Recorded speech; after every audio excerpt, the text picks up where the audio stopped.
Hello everyone, welcome to this lecture video tutorial in the mathematics of the modern world. Enjoy learning.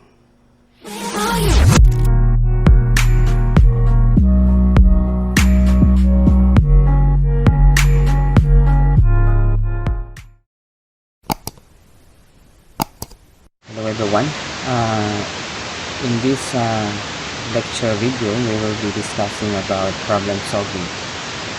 So I am your instructor today.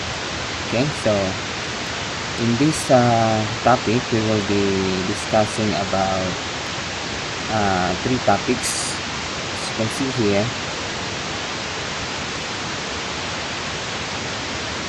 we will be discussing about inductive and deductive reasoning, problem solving with patterns, and problem solving strategies. Okay, so this is this topic here. The mathematics of graph is in chapter 6. So anyway, we'll be if we have time, we can discuss all of these topics. But for now, let's continue to discuss problem solving in reasoning. Okay, so first, why do we have to study problem solving? Why mathematics is incorporated in your syllabus, in your course? This is because, as you can see here, mathematics and the modern world, especially this one. Let's try here. Mathematics in the modern world highlights the ways in which mathematical thinking allows citizens to better understand, analyze, criticize, influence events in their own lives and in the broader spheres of society, culture, politics, and the arts. So meaning to say, if in this course you will be able to use your critical thinking skills to understand the world around us. Okay, so the students who have successfully completed this course should be one, thoughtfully apply mathematical concepts and techniques in the analysis and solutions of problems from everyday life and various areas of human behavior. Okay, so your critical thinking skills and techniques after completing this course, especially this topic here, problem solving, you will be able to apply this in your daily lives. Maybe it's a little bit exaggerated, but as you know, critical thinking is very important in our lives. Okay? There are many decisions that we have to make in order to arrive for a solution to the problem. Okay, so next second one is critically evaluate mathematical and statistical claims and arguments from media, public figures, academics, and scientists. So many of our events in our world today, especially in the media. Okay, so we have to fact check the news. Okay, so and also for the public figures, you have to analyze his speech. Okay, if he was what he says is true. Okay, so we can figure out that vote buying is not good if you analyze, if you use your critical thinking skills. Okay, so third one is construct persuasive arguments supported by effective mathematical and statistical reasoning. So that's easy to understand. Intelligently discuss. This is very nice. In writing and or speech, some of ways in which mathematical ideas have played a continuing role in shaping the lives of individuals and development of modern social institutions. Okay, so that's going. All of these things you will be able to comprehend if you are good in problem solving. Okay, so let's start. So what is inductive reasoning? So as you can see here in the definition, this one is the process of reaching a general conclusion by examining specific examples. So what does that mean? Okay, so in order to arrive a conclusion, or what you are going to arrive in analyzing the problem. So if you use the inductive reasoning, this method or this process of reaching a general conclusion by examining a specific example. So meaning to say, if for example, if you have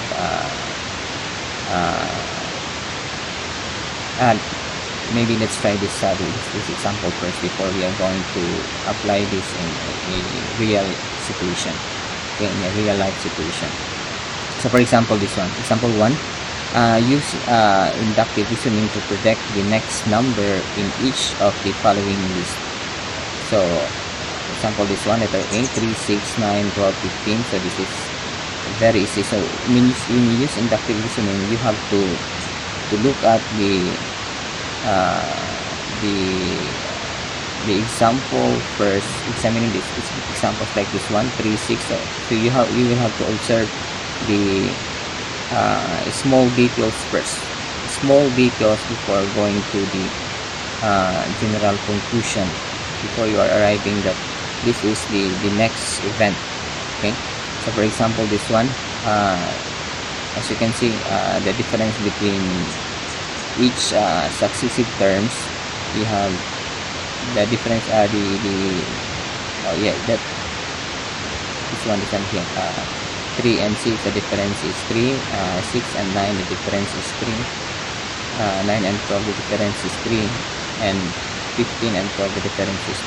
So meaning to say, if you observe the patterns in the problem, you can the small details in the problem, you will arrive to a conclusion that the next number is, of course, is 18. Okay, so and for letter B, we have, as you can see here, the difference between 3 and 1 is 2. For this one, we have 2. 3 minus 1 is 2. This one, the difference is, sorry, this one is 2. The difference one is 3. The difference of these two numbers is 4. The difference between 10 and 5 is 5. So meaning to say, the next number is, the difference will be 6. So the answer for this one is 21. Okay, 21 here, and here is 18. Okay, so what do we mean by inductive reasoning? So before you are going to conclude a certain situation, so you will have to study the small details of the problem. Okay, so in real life situation, for example, if you are going to cross over a pedestrian lane, okay, so for example, you have to analyze each situation. So before I am going to cross, so you have to before you are going to cross to the other side, you have to analyze that there are bus, cars that will cross the road. Okay, so you have to examine every details, specific details, and then arrive to a conclusion that before I am going to go to the other side, or to cross the pedestrian lane, it must be that there is no car or bus, or the car or bus is far from you before you cross to the other side. Okay, so that's how you are going to use inductive reasoning. Okay, so there are many situations in our lives that you can use this kind of reasoning. Okay, so next one, here this is the solution for letter B. Okay, so another example, consider the following procedure. Pick a number, multiply by this example number 2. Consider the following procedure. Pick a number, multiply the number by 8, and add 6 to the product, divide the sum by 2, and subtract by 2. Okay, so this is the solution. So this is the original number. Suppose this is your original number, multiplied by 8. So this one, 8 times 5, add by 6, so 40 plus 6, we have 46, divide by 2, subtract 3, we have the answer is 20. So you are using an inductive reasoning here. Okay, anyway, use inductive reasoning to solve an application. For example, do you remember Galileo when he studied about pendulum? Okay, scientists often use inductive reasoning. For instance, Galilei in 1564 to 1642 used inductive reasoning to discover that the time required for a pendulum to complete one swing, called the period of the pendulum, depends on the length of the pendulum. Okay, so as you have noticed here, this is the graph. Meaning to say it depends on the length of the pendulum. So the period of a pendulum is the time it takes for the pendulum to swing from left to right and back to its original position. So if the length of the pendulum is 1 centimeter, for example, you have a period of 1. So if the length of the pendulum is 4, this one here is example, if you have a string, it takes a period of 2. Okay, because during the time there is no clock, and so on and so forth. So the question is, if the pendulum has a length of 49 minutes, so example this one, what is its period? Okay, so as you can see here, it's like it's been doubled. So 1 square is 1, 2 square is 4. Okay, as you can see here, okay, square. 3 square is 9, 4 square is 16. Okay, and so on and so forth. So meaning to say, if we have a length of 49 here, so the period is 7. Okay, so that's how you are going to use inductive reasoning. So as you can see here, you are trying to analyze the specific examples before arriving to a conclusion, which is 49. So letter B, if the length of the pendulum is quadruple, so what happens to its period? So as we can see in the discussion, the length is what we call this one, the length is double. Okay, so that's what we mean by letter B. Okay, so anyway, remember that when you are going to use inductive reasoning, very careful. Sometimes the conclusion that you arrive is incorrect. Okay, so for example, this example, for each circle here, just put a dot. So means if you have one dot on the circumference of the circle, so connect that to the other dot. So there is only one dot for the circle, so there is no other dots, so do not connect. For this one here, we have two dots, then connect, then count the region. So this is the region is something like the face, this one. So there are two regions for this if you have only to connect this one. So for this circle here, if you have three dots, then connect that one and count the region. So 1, 2, 3, 4. So and so on and so forth. You can count them. And as you notice from here, we have one region. This one, one region. This one here is we have two regions. This one here we have 4. This one is we have 4 dots. We have, as you can see, is 8. Okay, and then you expect that this one is 1, 2, 3, 4, 5. Okay, 5 dots. So you expect that this one is how many dots? 1, 2, 3, 4. This one is 5 dots. So you expect that this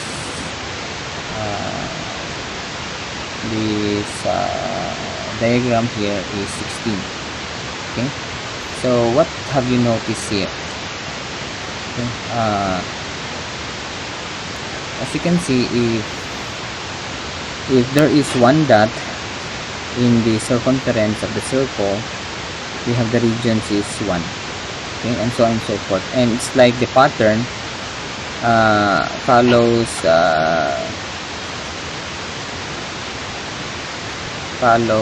in this formula 2 to the n minus 1, like this one. It's like, anyway, let's try to analyze it first before going. The answer, this your answer here. Okay, your answer here, it seems like the pattern follows this one. 2 to the 0. This is 2 to the 1. 2 to the 2. 2 to the 3. 2 to the 4. And you expect that this is 2 to the 5. Okay, so it seems like the pattern will have this kind of formula. Okay, 2 to the n minus 1. Okay, so as you have noticed here, we have 2 square is 4. So it's like 2 to the, your n here is the number in this upper one. Okay, so you expect that in this the answer here is 2 to the 6 minus 1 is 5, is 2 to the 5, which is as you can see will have 32. Okay, so but this is what I told you, that this is sometimes the inductive reasoning is incorrect. So the answer here is not 32. If you count all the regions, the answer is 31. Okay, so be careful that there is a warning here. Just because the pattern holds true for a few cases, it does not mean the pattern will continue. So when you use inductive reasoning, you have to guarantee your conclusion is correct. So be careful. Sometimes when you use this kind of reasoning, you will arrive at the wrong conclusion. Okay, so in real life situation, for example, if you are going to cross a road again, okay, so if you are going to cross a road, and then if the first person cross and he was not hit by a car. So okay, so that person was not able, he was not hit by a car, and the second person again was not hit, the third person he was not hit, and you only analyze by each person who crossed the road. You did not think that there was a car coming or something, and then you cross. So you analyze the situation, and then you said that to yourself that, oh, the first one was not hit, the second one was hit, and so on and so forth. So maybe if I cross the street and or the road, then maybe I will not be hit by a car also. So if that is your reasoning, then probably you will be hit by a car. Okay, so be careful in using inductive reasoning. So you have to analyze it carefully, like this example here. Okay, so what do we mean by the things that I discussed before? This is what I told you. This is what we call a counter example. Okay, so meaning to say, if the statement is true, provided that it is true in all cases. If you can find one case for which a statement is not true, then that is what we call the counter example. Okay, so let's have use that in a math problem. For example, this one, verify each of the following statements is a false statement by finding a counter example. Right? This one here, when x is equal to 0, this is false. Okay, so your counter example is x is equal to 0. Okay, this one here,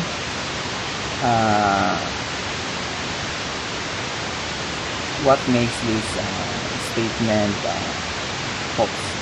Example, we have x is equal to 1.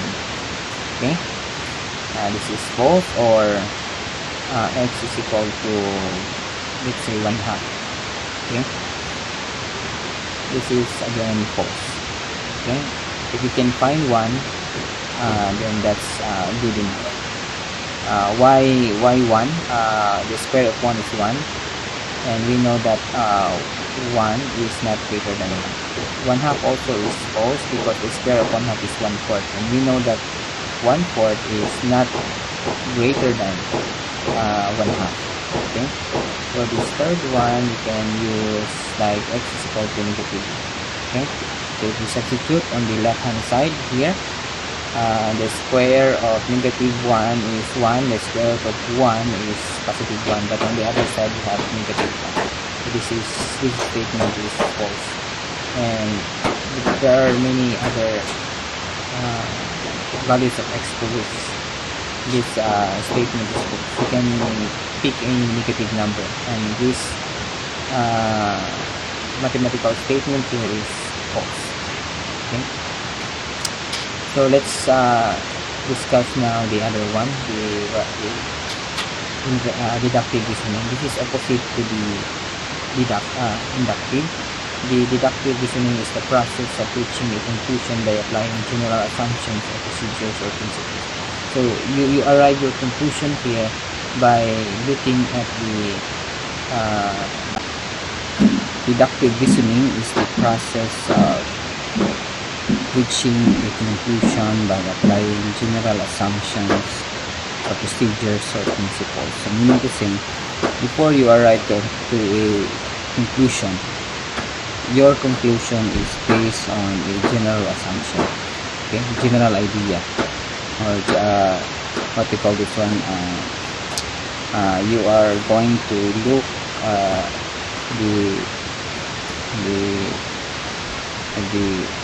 what you call your conclusion. You are going to look at as a whole before arriving to a certain conclusion. So let's try to answer to have an illustration. For example, this one,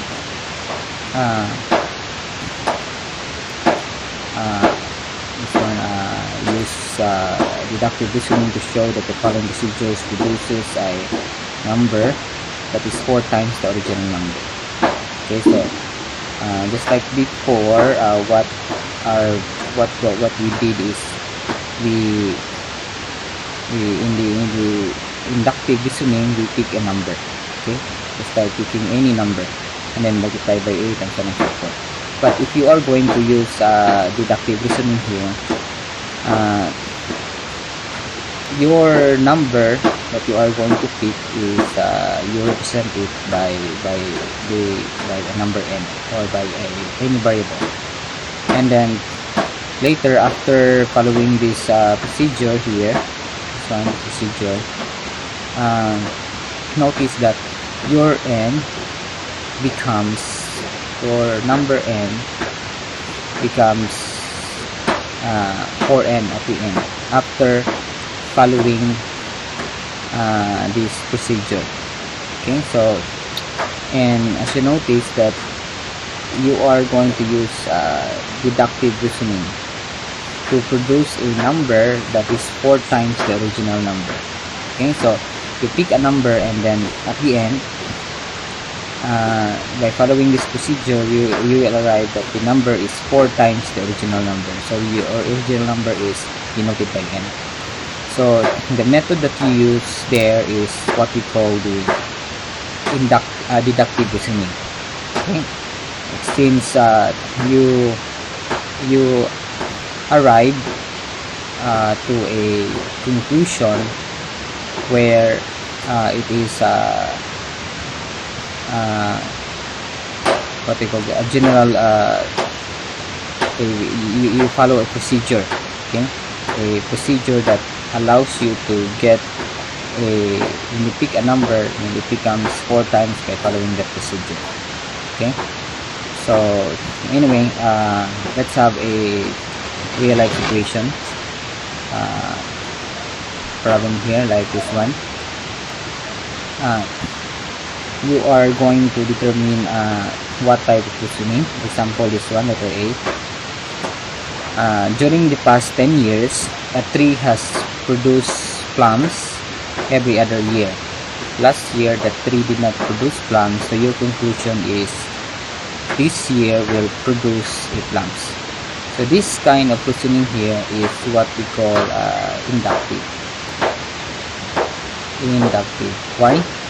As you have noticed, the inductive reasoning allows you to arrive a conclusion by looking at an example. Okay, so remember that if this is this year, in the past 10 years you plant a tree. Okay, and it says here that every other year the tree produce plums. Okay, and then last year the tree did not produce plums, and your conclusion that this year will produce a plums. Okay, so meaning to say, what we did is we look at the examples, specific examples, before arriving to a conclusion.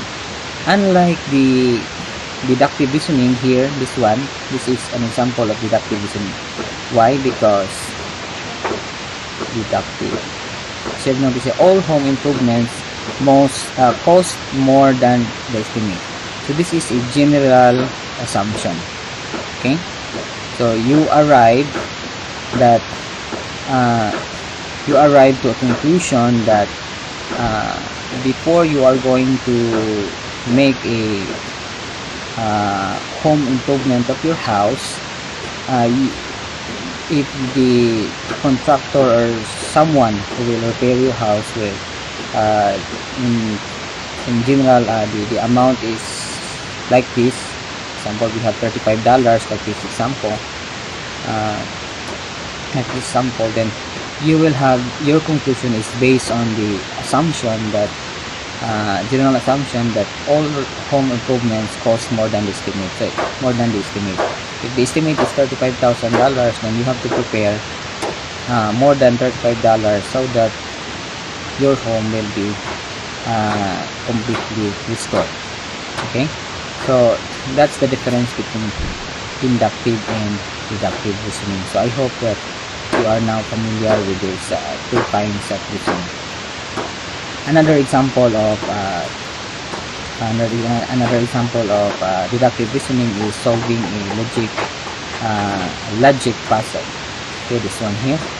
So for example, each of 4 neighbors, Cian, Maria, Sarah, and Brian, has a different occupation. This one, it doesn't mean that Cian has an occupation which is the editor. Maria is banker, not that one.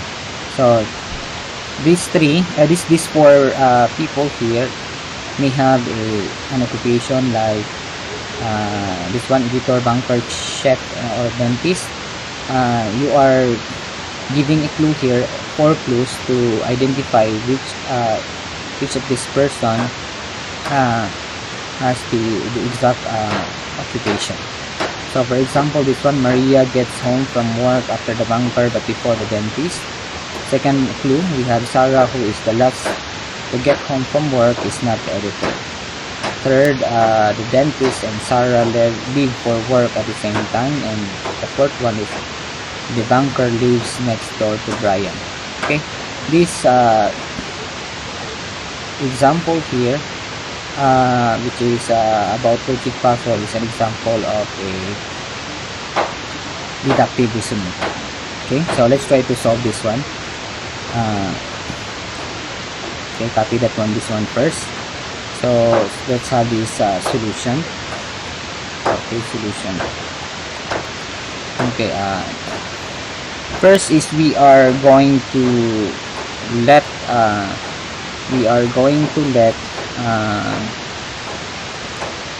x number, this one, x number, to be this means that this is ruled out by clue number. Okay, so if this is 1, so you are going to refer to clue number 1. Okay, so then, so for example here, so your number is if for example this number sign here is 1, then you have to look at for clue number 1. Okay, so first is, let's create a table. Here let's have here Cian, Maria, Sarah, and Brian. Okay, and on the top, let's make a table here.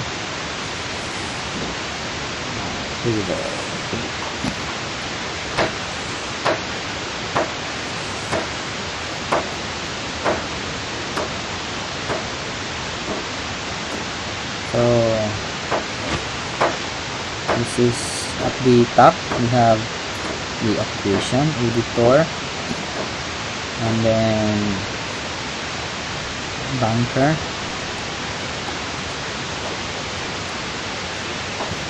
and then chef, and then the last one is dentist. Okay, so if you look at clue number 1, let's say here, Maria gets home from work after the banker but before the dentist. Okay, so please look at the meaning of x number rolled out by clue number 1. So meaning you cancelled out. Okay, so Maria gets home from work after the banker but before the dentist. Okay, so meaning to say Maria is not the banker, okay, or the dentist. Okay, that's what we mean by x1. Okay, so we'll put here x1, and x1 also for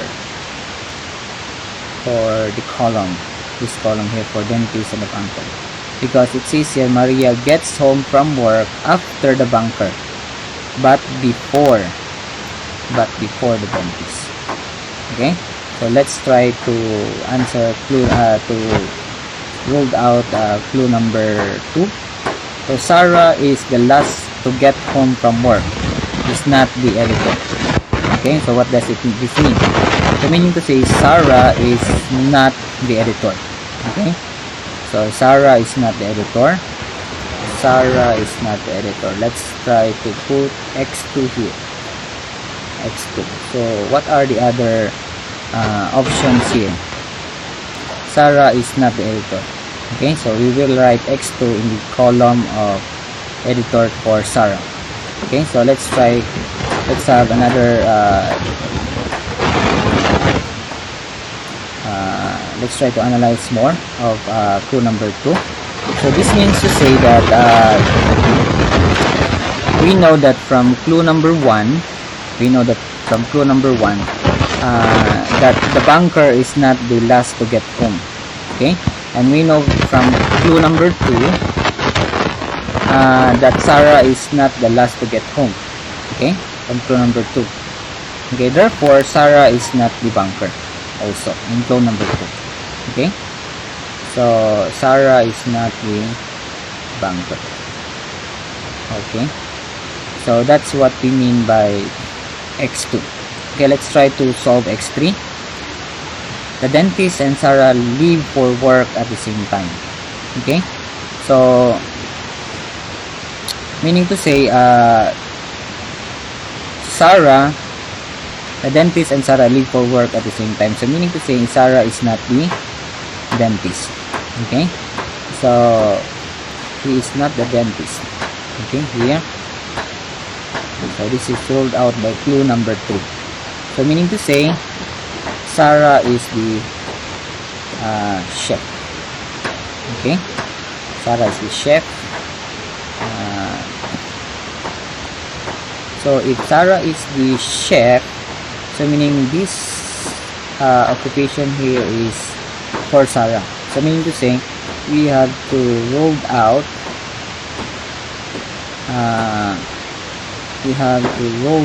this occupation. Okay, and then notice that this row here is filled. So meaning to say Maria is the editor. So again we will rule out this column here because as you know Maria, the editor occupation is already for Maria. Okay, so let's now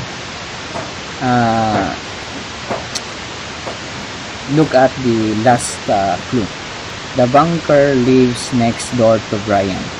Okay, so meaning to say Brian is not the banker. Okay, so Brian is not the banker, so we have x4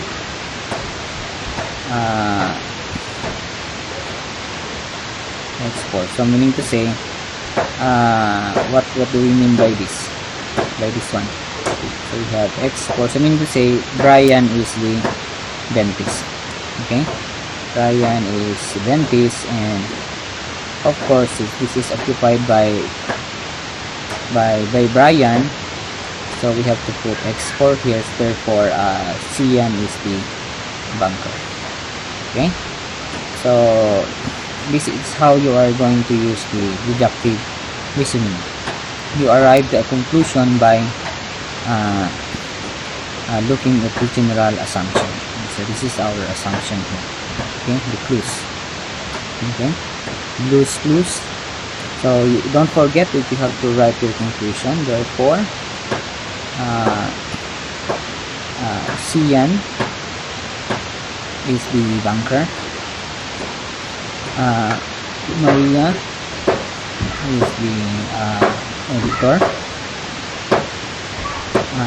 Sarah is the chef, and finally Brian is the dentist. Okay, so this is how you are going to solve a logic puzzle. Okay, so for our next topic here, we will be discussing about sequence. Okay, for next topic we have sequence, but before that, in the idea of deductive reasoning, you can also search for the kin puzzle. Okay, that's your one of your assignment, but you are not going to pass that one. So please study kin puzzle, like 3x3 kin puzzle, or 4x4, or 5x5 kin puzzle. Okay, so you will use deductive reasoning for that. Okay, so anyway, just to make sure that you studied kin puzzle, you search that in the YouTube channel, or in the internet. I will have to put a problem later, but anyway, that's your assignment. Okay, so a sequence is an ordered list of numbers. So what do you mean by ordered list? Meaning to say, you cannot switch the position of the elements of the sequence, unlike a set that you can, the set 1 2 3 is the same as the set containing 3 2 1. Okay, so in set you can mix the elements of the set, but in the sequence there must be, when you say ordered, you cannot put the first element to the third element. This third element is put into the second element or the third element. So you cannot crumble those objects in the sequence. So it says here, each number in a sequence is called a term of the sequence. The a sub n is used to designate the n term of a sequence. I know that you encountered this in the inductive reasoning, like this problem here.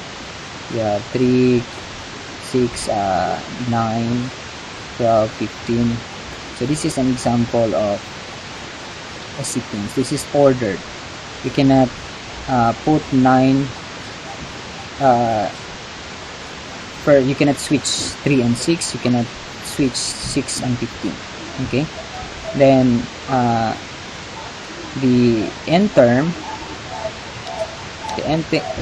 here is denoted by a sub. Okay, so this is your first term, this is your second term, this is your third term, and so on and so forth, and this is your n term.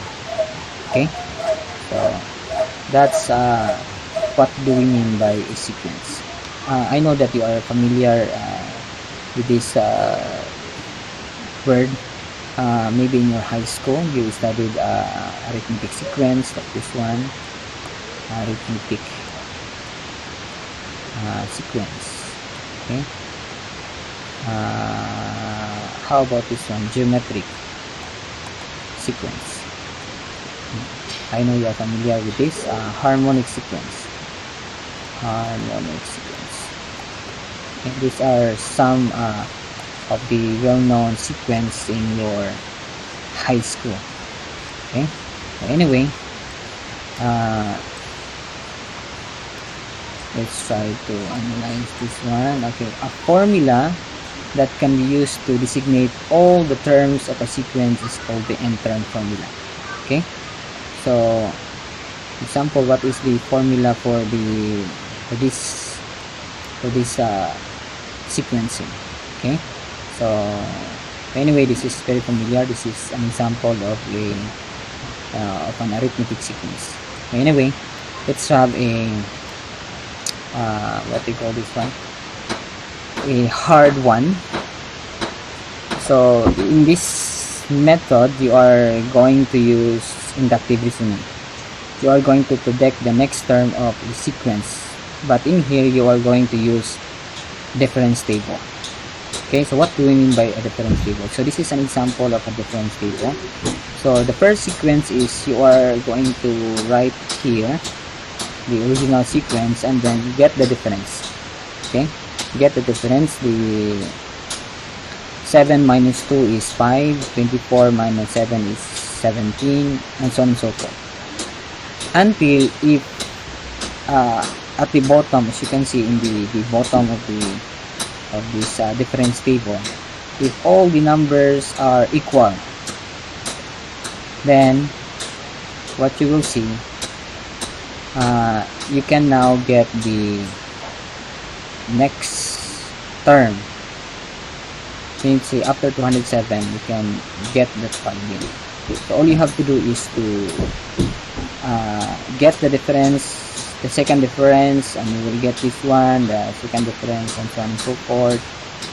And then 18 minus 12, and then you will get 6, and so on and so forth. So to get these numbers here, all you have to do is to add. Okay, 30 plus 6, we have 36, and then add this one, 89 plus 36, we have 125, and then add this one. This is multiplication. As you can see, it's like a multiplication, but look it that way, and then you will get that 107 plus 125 is 330. So the answer here is 330. This is how you are going to use this kind of problem. So if it happens that after getting the value here and it will not arrive to this bottom number, then you stop. You cannot get the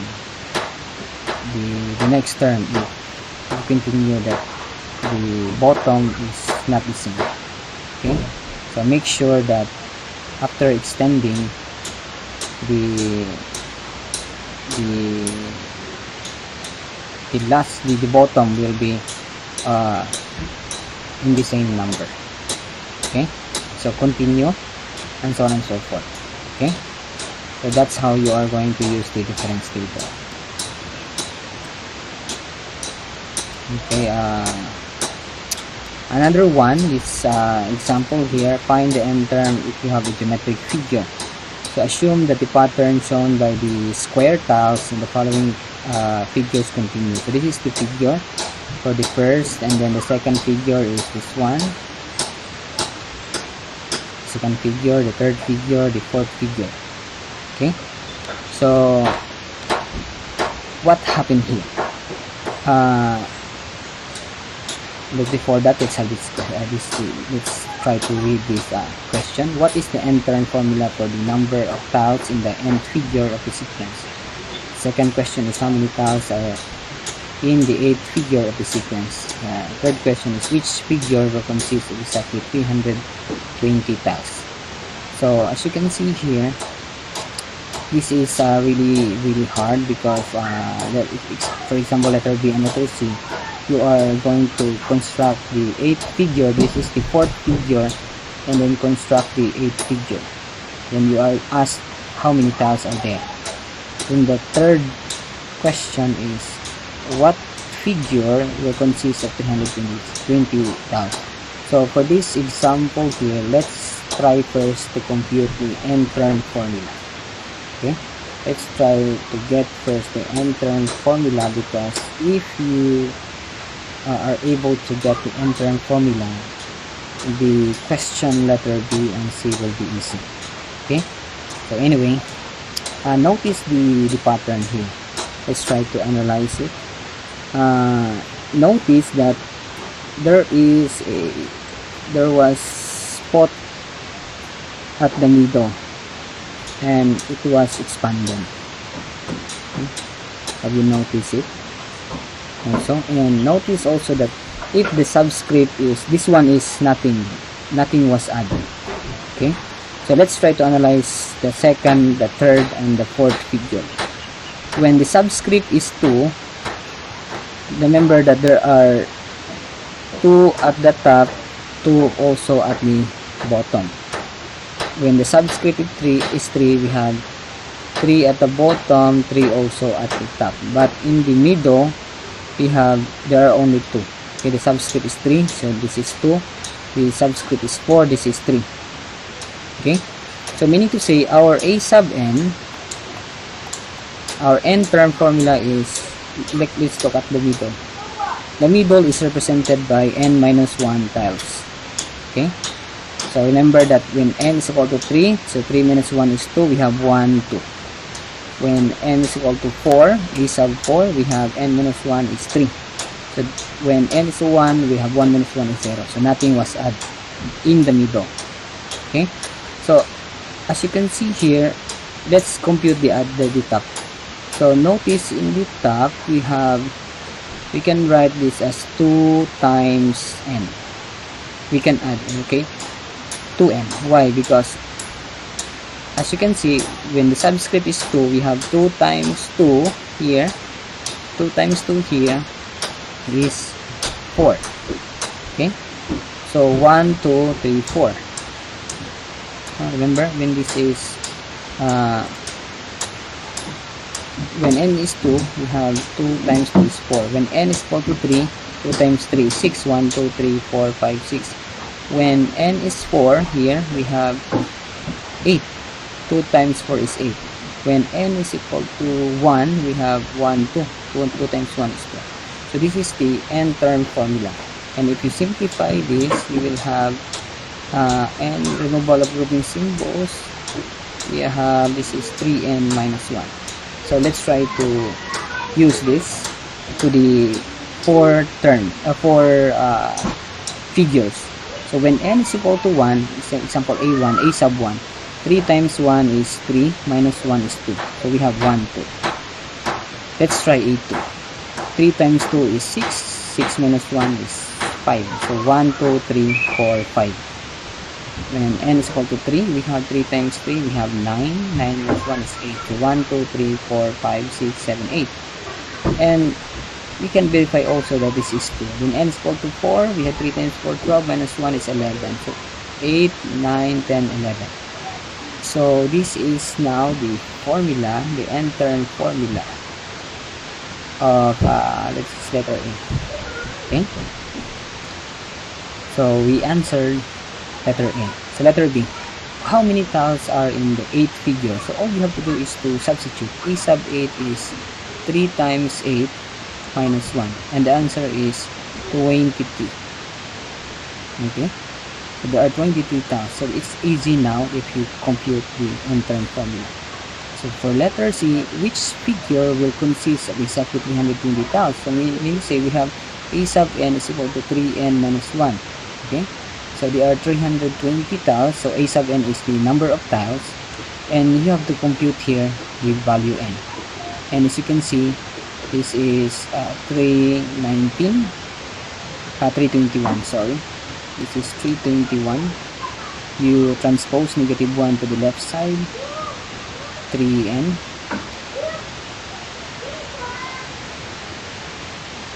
Sorry, let's move up. So we have 3n. What happened here? Control. What happened to control?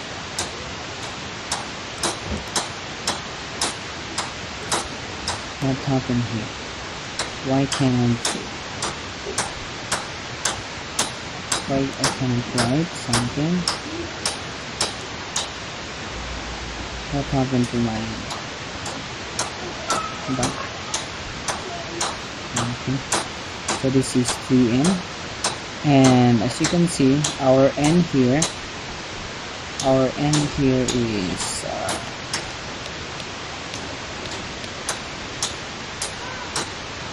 n here is, divide both sides by 3. So what is our n?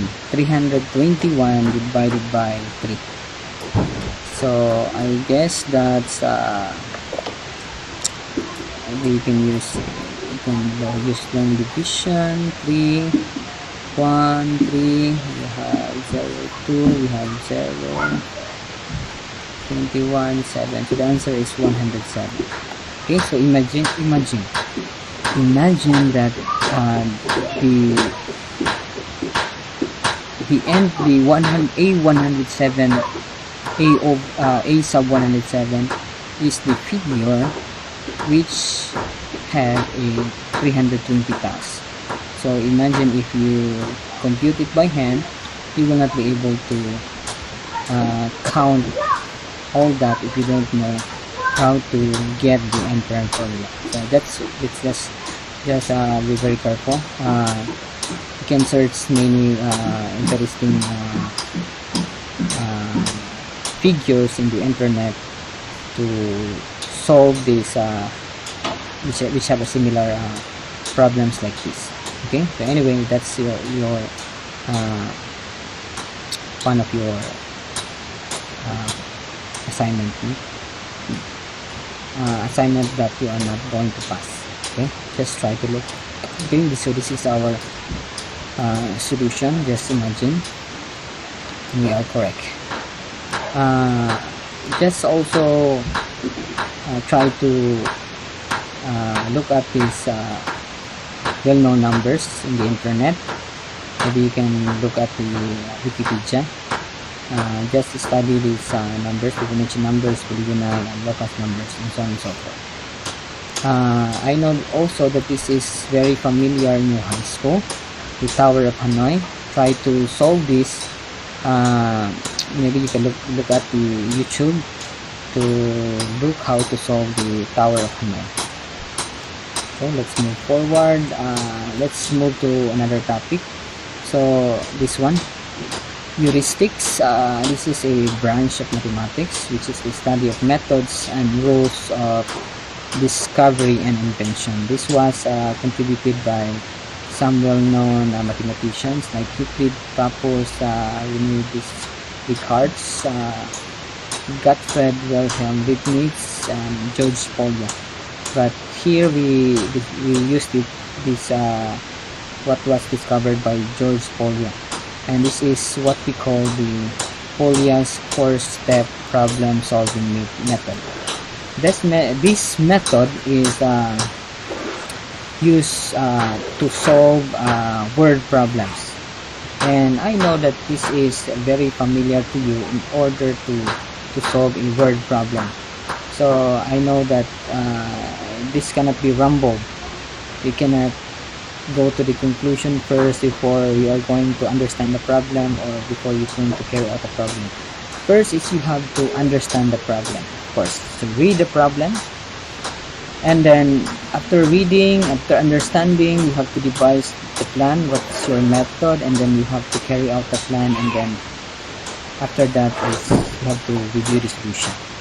Okay, so what do we mean by this step that was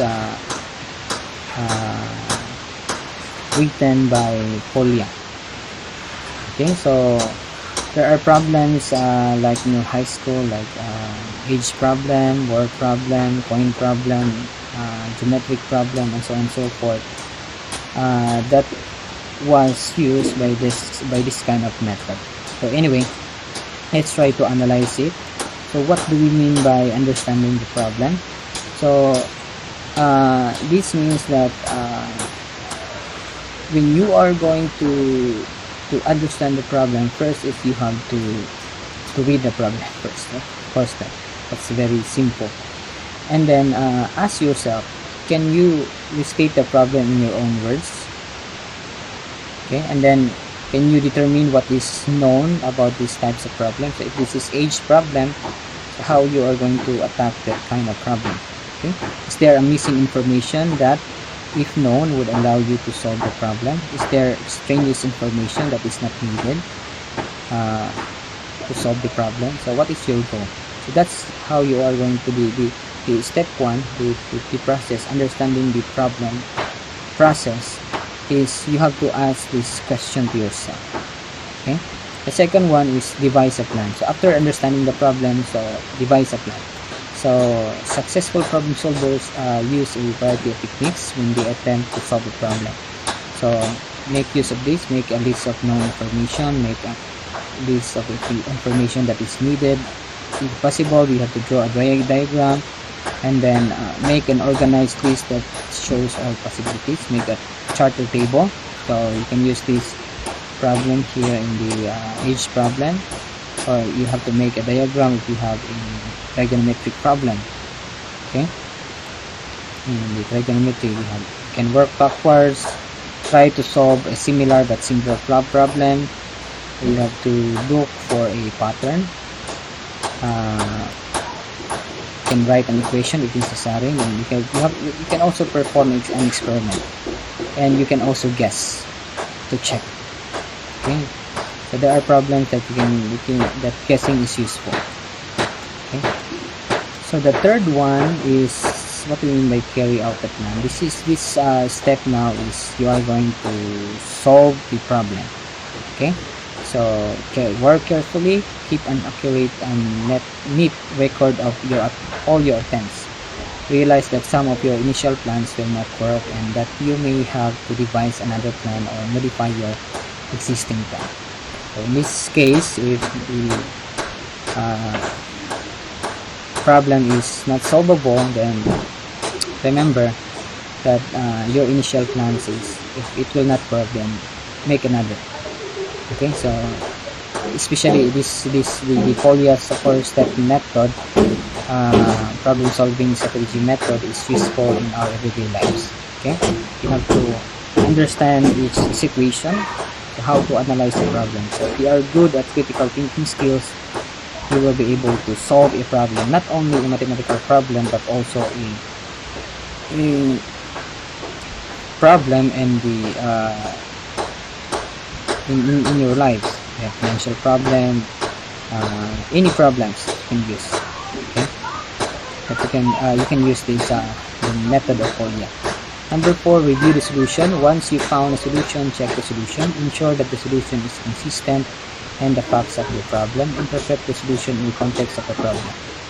Okay, and so on and so forth. Okay, so that's what we mean by Foliage 4-step problem solving method. Okay, example this one. Consider the map shown in the figure 1.2. Alison wishes to walk along the streets from point A. So Alison is here.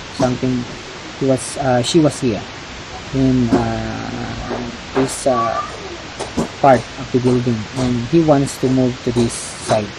Okay, and then you are asked how many direct routes can Alison take. Direct routes meaning the shortest routes that you are going to walk. How many? Okay, so if you will use Foliage 4-step method, all you have to do is first is you have to understand the problem. Okay, understand the problem, and then you have to go to step number 2, and then after that you have to carry out your plan. Okay, and then if possible you can generalize. Okay, let's try to analyze this. Let's have the solution. So first is try to analyze in this area here. This area here. Okay, that one. So make a diagram here. So if Alison was here, in how many routes are you going to take before going to this side here? So remember that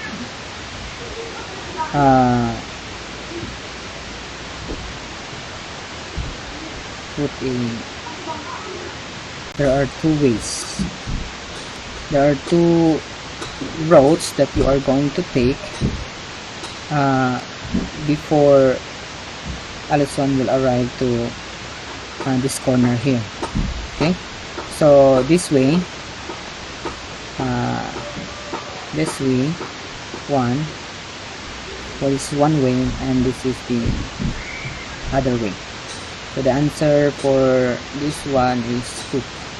Okay, So this is pattern 1. Let's try to look for a pattern. What if we extend it to 2 by 2? Okay, let's try to extend this to a 2 by 2.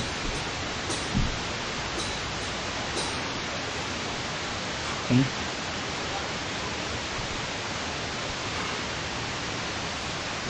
so this, if Allison was here and who wants to arrive at corner B, so how many ways can Allison move to this corner here? So remember that in pattern 1 we have 1 1 here. So to arrive at this corner we have to add this 1 plus 1 is 2. Okay, so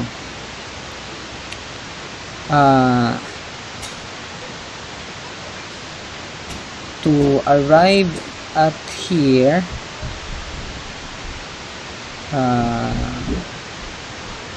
we have, can we imagine this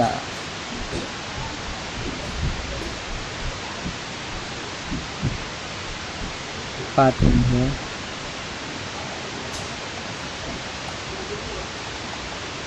What do we mean by this pattern? Okay, so if he wants to go to this corner here, the green one, so remember that he wants to move from this one. This is the first move. That's first way. Second way, he will move from here. Okay, third one is this one. That's the shortest. Okay, let's try another color. This one.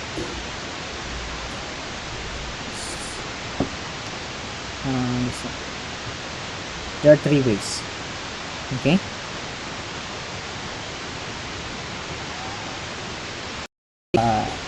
one here. Okay, this point here. There is only one way to get from point A to this point. Okay, just analyze this number that I put here. Okay, so if you extend this to 3 by 3 to 4 by 4 to this is 1 2 3 4. This is 3 by 4. Extend this to 3 by 4, pattern 4, you can write that in this form.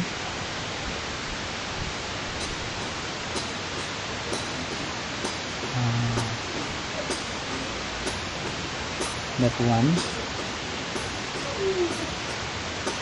what you will get will be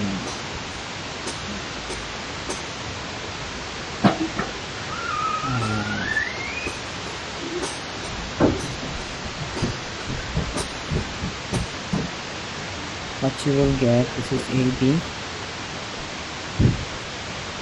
this one here. So we have 1 this is 1 also. This is only 1 here. This is 2. It's like adding 1 plus 1 2, 1 plus 2 we have 3. This is the pattern. 1 plus 3 we have 4. And this is also only 1 pattern here, 1 way to get here, 1 way also to get here, 1 way also to get here.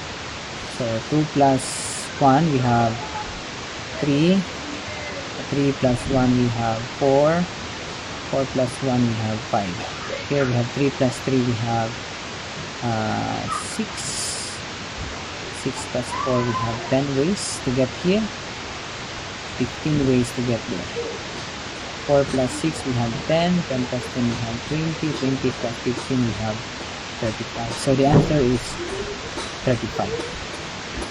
Okay, direct routes. So this what do you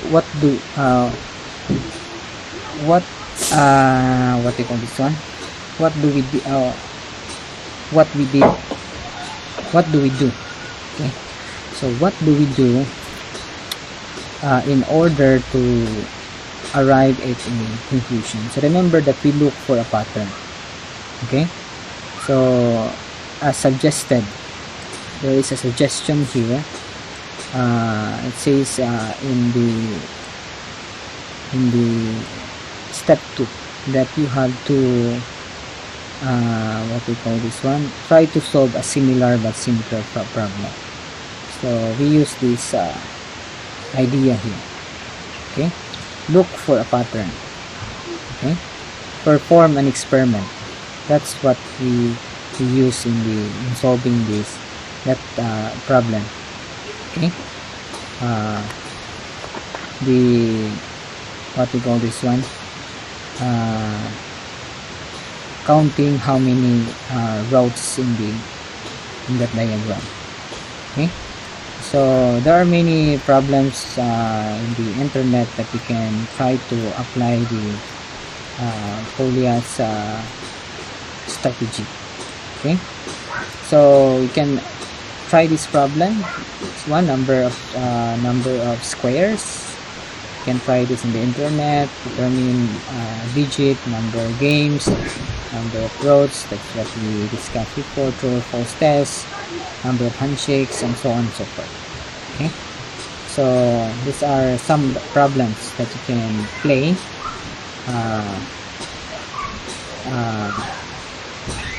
on how to use the Foliage 4-step problem solving method. Okay, anyway, that's the end of our topic and this discussion, but I will try to discuss one more problems, one more discussion about the age problem, other problem. Let's recall that in your high school mathematics. Okay, so let's try to have another one. Lecture here is a continuation to Foliage problem solving strategy. Okay, so our goal here is how to call this one. Let's try to, our goal in this lecture is to translate words to mathematical expression. Here, translate, write equations from given information, distinguish between expressions and equations. So I'm going to give you a spoiler. When you say expression, the difference between expression and equation is that equation has a equal sign. Okay, there is an equal sign. Expression do not have an equal sign. Okay, use the 6 steps in solving a private problem. So these 6 steps here is the same as Foliage 4-step. Okay, problem solving method. We will try to solve Foliage and this method here to solve percent problem, investment, mixture, age problem, and so on and so forth. Okay, anyway, I know this is familiar in your high school mathematics. A mathematical model is an equation or inequality that describes a real situation. So models for any applied problems already exist. For example, this one, this is familiar. Distance formula, distance. Okay, this is interest. I know that this is very familiar. This is the perimeter of a rectangle. So just recall all those formulas in physics, mathematics, and so on and so forth. Okay, it's just familiar, very familiar to you. COVID-19. Okay.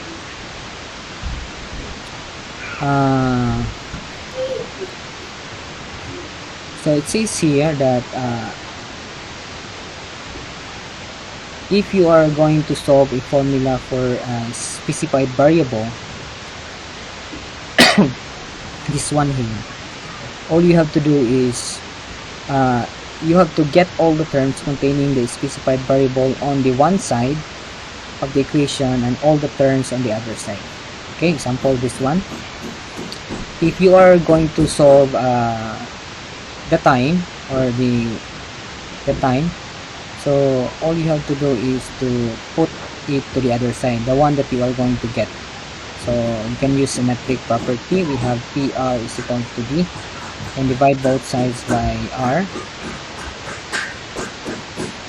and you have P is equal to D over R.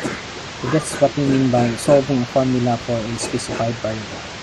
Okay, so it says here, it is, if necessary, use distributive property to combine the terms, or we use product to sum, or difference and the variable.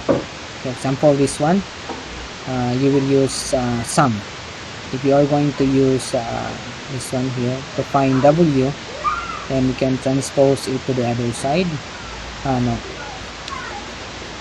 to the other side, and divide both sides by 2. Okay, so you can get W is equal to P minus 2L over 2. Okay, so that's what we mean by solve a formula for a specified variable. So remember, you have to get all the terms containing the specified variable on the one side. Okay, you are going to transfer on the other side. Okay, and the other, and all terms without that variable on the other side.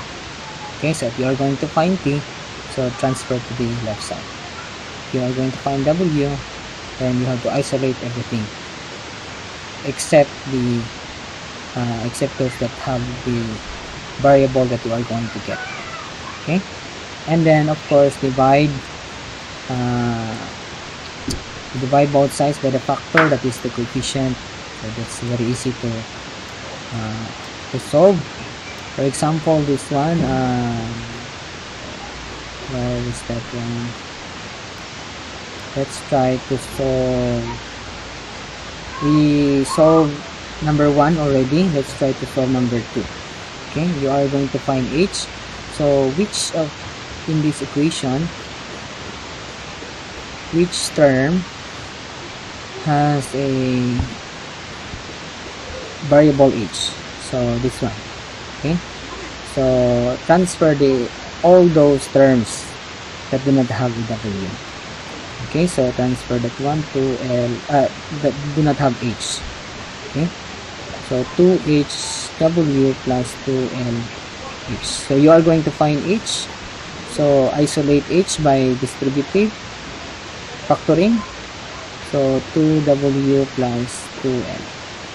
Okay, A minus 2L. Divide both sides by this one. Okay, 2W plus 2L. Cancel, so we have H is equal to A minus 2LW. This is very familiar. 2W plus 2L. This is your final answer. Okay, so that's how you are going to solve a formula for a specified variable. Let's try to solve this one. Solve for R, number 3. Solve that one for R. So remember that this is a fraction, so all you have to do is to cross multiply first. So I times R plus R is equal to E. So distribute plus IR, and then isolate. What we need is to solve for R. So this one has the big R, so we have to transpose this term here to the other side. Okay, then divide both sides by I. Okay, or the current. So R is equal to E minus I times R over I.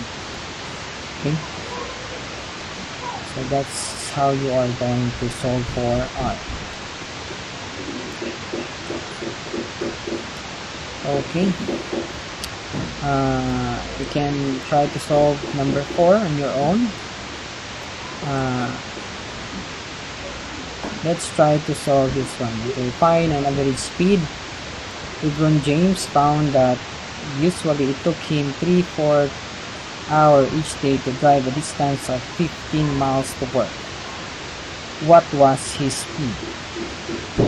Okay, so you can use D is equal to RT. D is equal to RT. So, am I right? Okay. Task here is to find the average speed of LeBron James. So I think we are right. This formula is D is equal to RT. I think this is this one here is denoted by D, and this is our R. Okay, our rate. Okay, so let's try to solve T. Okay, so as before, this is D over R. Solve that one. So substitute. You have 15 miles, and our rate is 3/4 hours. Okay, so simplify this one. We will get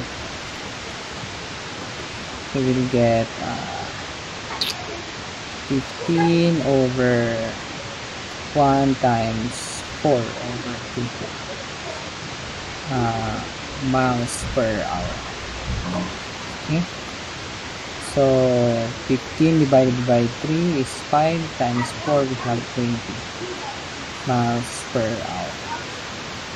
Okay, so therefore the average speed of LeBron James is 20 miles per hour. Okay, so this is how you are going to use the formula D is equal to RT. Okay, so let's try to solve percent problems.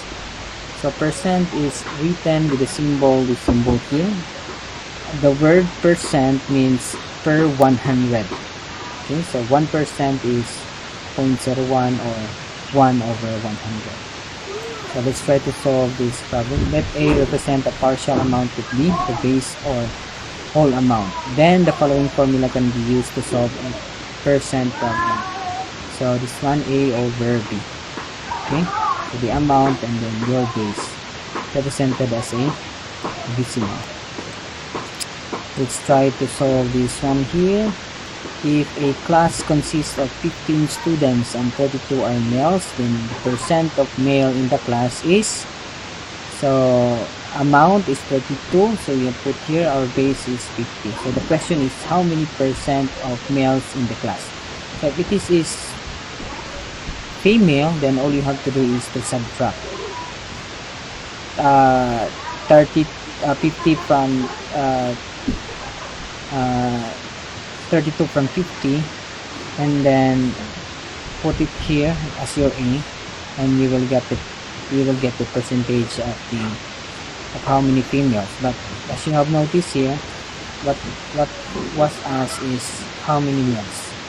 Okay, so this is another example. 50-liter mixture of acid and water contains 10 liter of acid. What is the percent of acid in the mixture? Another example is a saving account balance of $3,550 earns 8% interest. In 1 year, how much interest is earned? So you can solve that one using the percentage. Okay, problem or topic. This is very easy. Example, how to interpret a graph. During a recent year, charitable contributions in the United States total 308 billion. So, and this was divided to this chart for religion. For this 308 billion, 35% comes from religion. For health, we have 7%, education, and the other.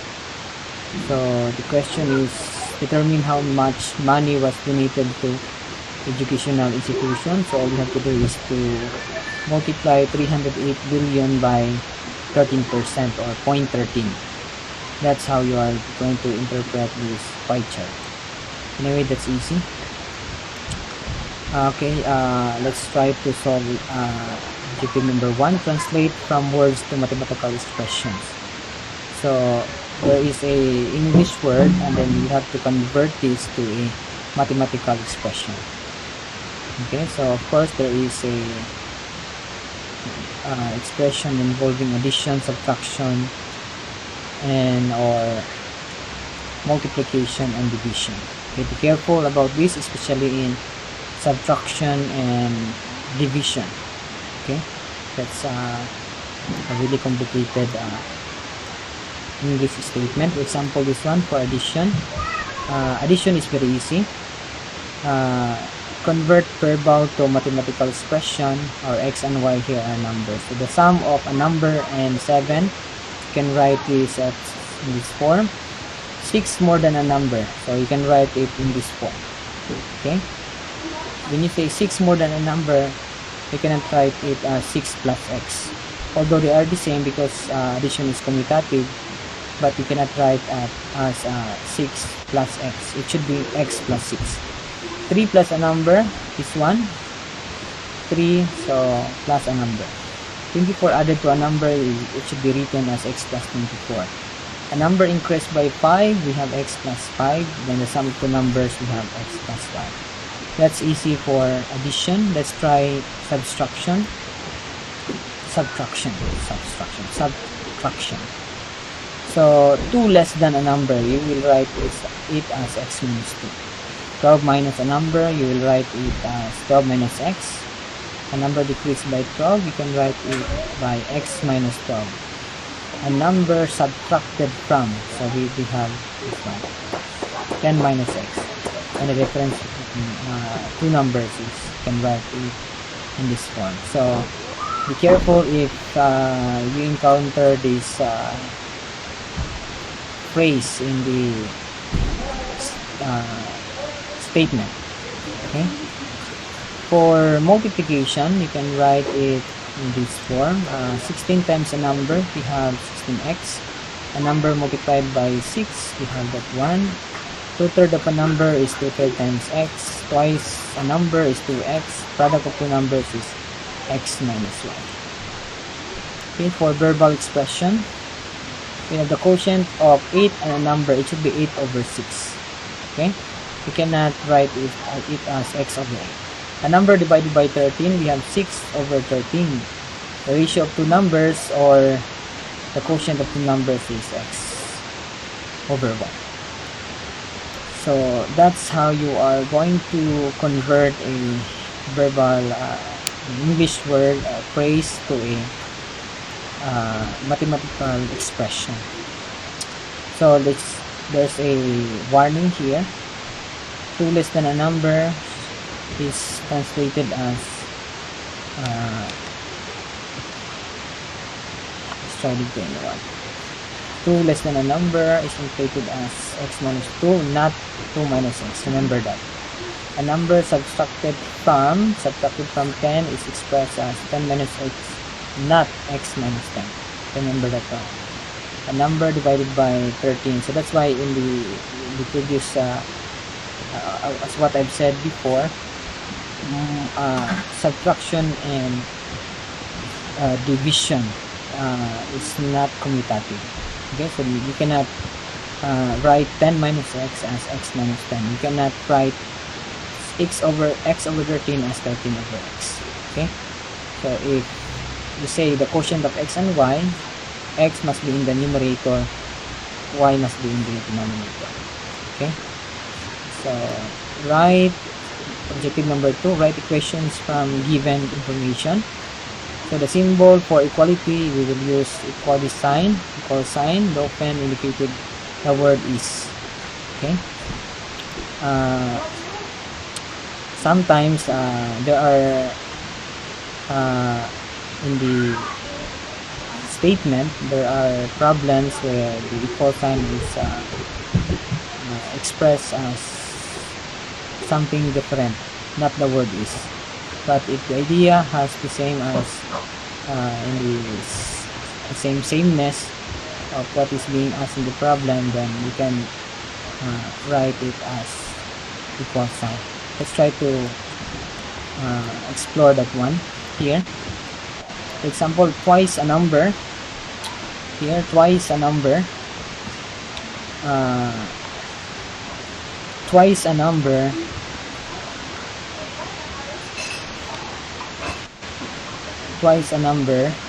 decreased by 3. Remember that's what I told you before. Decreased by 3 is, we have a word is here, a word is translated to equal sign is 42.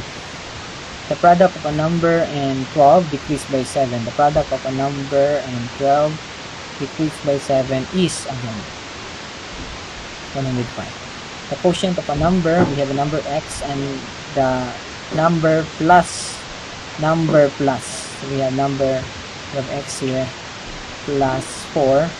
So the quotient of a number over, since it is a quotient, is equal to 2D.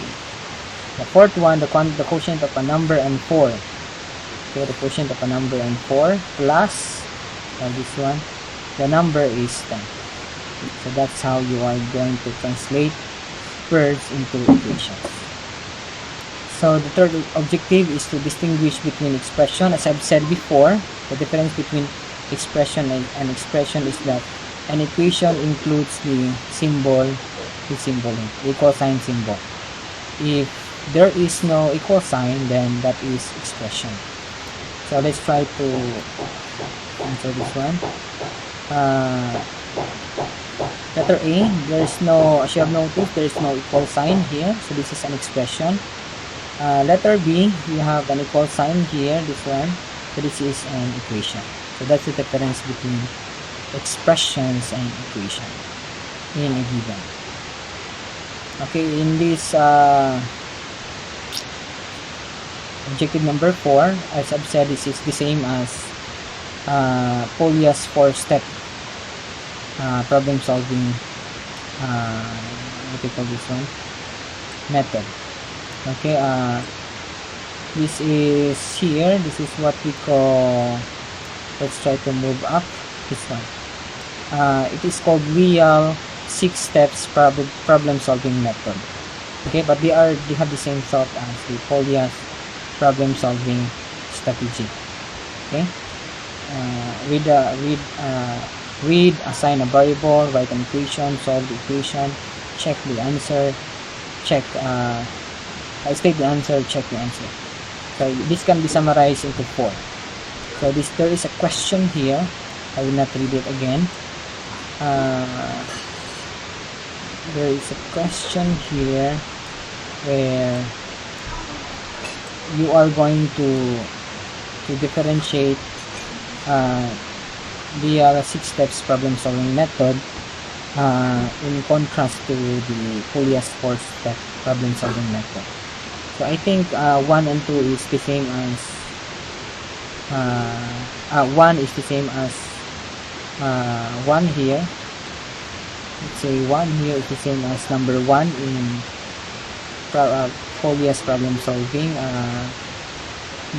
Then this one here is number 2, I guess, and this one here is number 3 for Foliage, and this one is number 4. Okay, so that's the difference between the 6 steps problems, but they are the same. Okay, they are the same. Question here, the length of a rectangle is 1 centimeter, more than twice the width. The perimeter of the rectangle is 110. Find the length and the width of the rectangle. So understand the problem and so on and so forth. So you need not write the steps. All you have to do is you write it as a, what we call this one, in paragraph form, and then it must be that all the steps must be in there. Okay, so for the solution, this one you can write, you can make a diagram. that one. And then the length of the rectangle is 1 centimeter more than twice is 1 centimeter the length. So this is the length, this is the width. Okay, so your length is twice the width plus 1. Okay, it says here the length of a rectangle is 1 centimeter more than twice the width, and the perimeter is given as 110. Okay, you can compute it using the perimeter formula, 2L plus 2W. So you are asked to find the width and the length. Okay, so substitute, we have 100, sorry, this is 110, 110, this is 2W plus 1 plus 2W. So this is in terms of W, we have 4W plus 2 plus 2W, 110. So this is 6W, this is 108. You can transpose 2 on the left side, and then 108 divided by 6.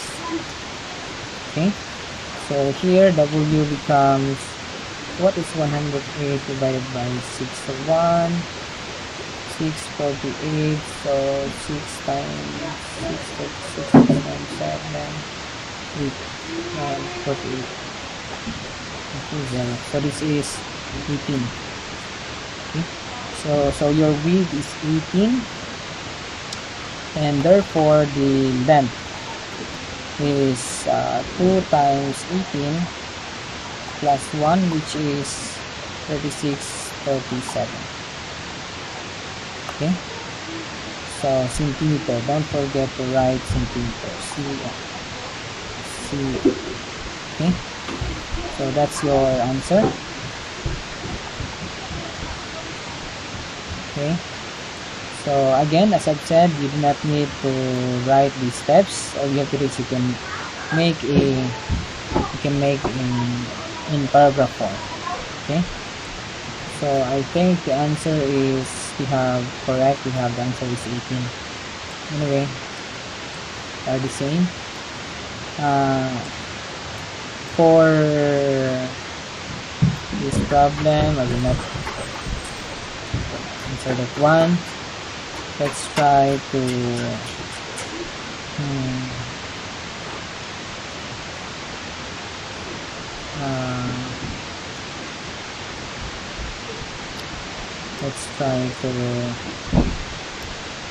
let's not solve one that's easy.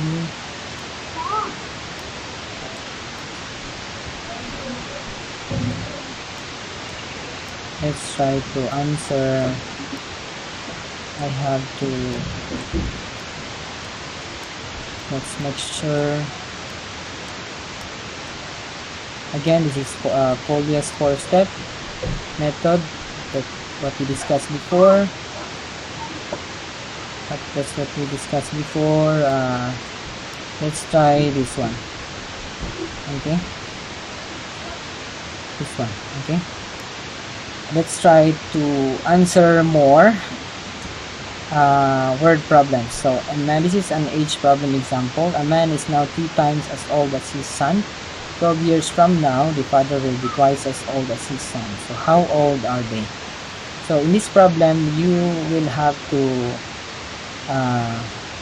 create a table. That's what was suggested by Polya. Okay, so this is the table. A man, so for this first sentence, this one here, for this first sentence, so this the present age of the son and the father. So a man, which is your y, represent the age of the son now.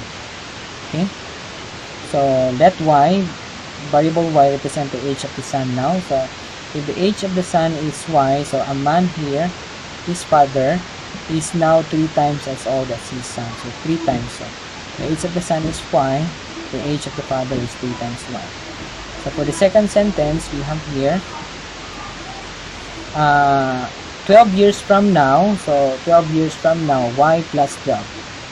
Okay, 12 years from now, so 3y plus 12. This one. Okay, so this is the age of the father and the son now. 12 years from now is y plus 12, and the age of the father is 3y plus 12. Will be. So the word will be here, the word will be is the same as the word is, the equal sign. Okay, so you can write this one as 12 years from now, the father will be the father. So the age of the father will be, that's the equal sign, twice as old as his son. Okay, twice as old as his son. Okay, so this is your equation. Okay, so solve. So you can write 3y plus 12 is equal to 2y plus 24. So 3y minus 2y, we have 24 minus 12, so this is y is equal to 12. Okay, so the question is, how old are they now? So the question is their present age. Okay, so the son is 12 years old and the father is 36. Okay, so you can now write the conclusion. Anyway, this will be second problem, the work problem. So Juan can paint a room in 12 hours while Carlos can paint the same room in 10 hours. How long will it take to paint the room if the two painters work together?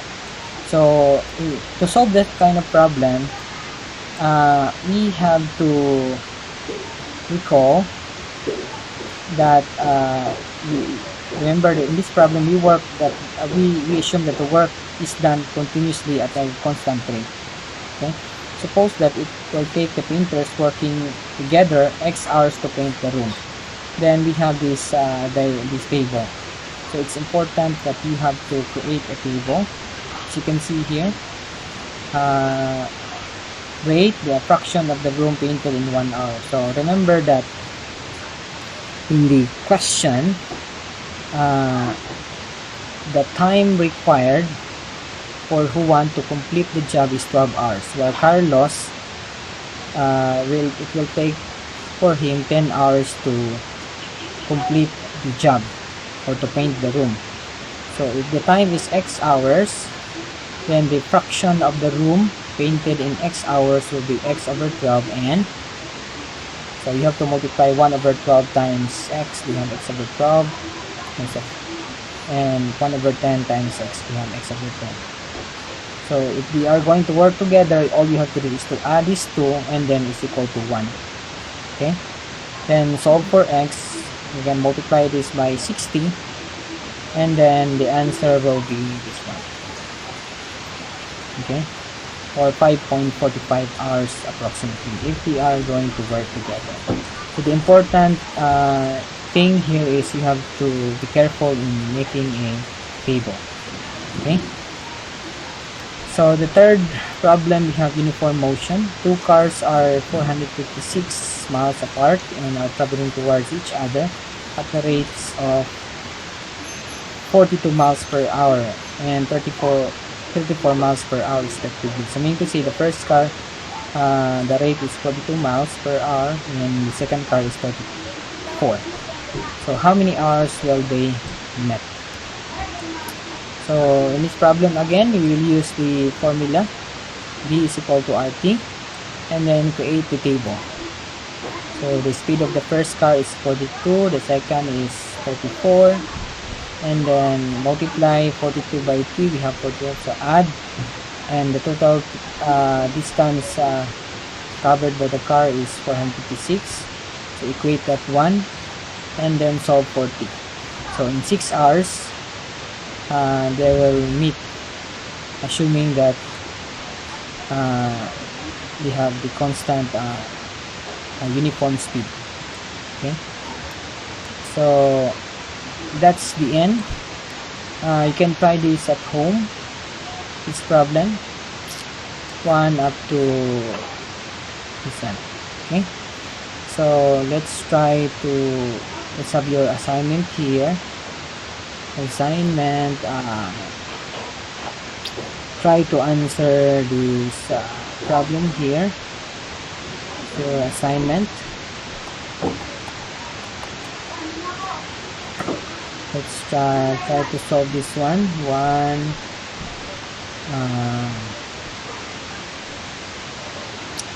And then try also to solve number 4, number 5, and this one also.